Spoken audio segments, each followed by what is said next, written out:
Hey everybody, this is a real quick video in case you have boAt Airdopes Flex 454 Bluetooth wireless earbuds and you need to do a hard reset on them. Now you might want to do this hard reset for basically two reasons.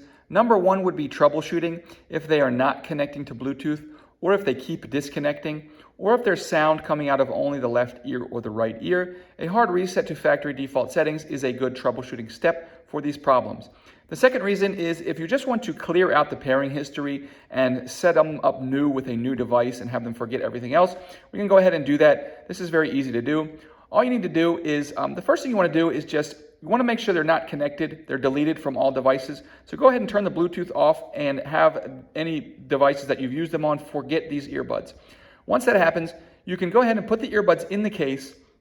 And once they're in the case in the charging setup, you can go ahead and press and hold the button on the case for 10 seconds. You'll just continue to hold it for 10 seconds and you will watch for this indicator light will flash 5 times red and the indicator lights on the earbuds will flash 5 times white. That means that the reset is complete. Go ahead and close the lid on the case, open the lid back up, take the earbuds out, and you can set the earbuds up like new earbuds.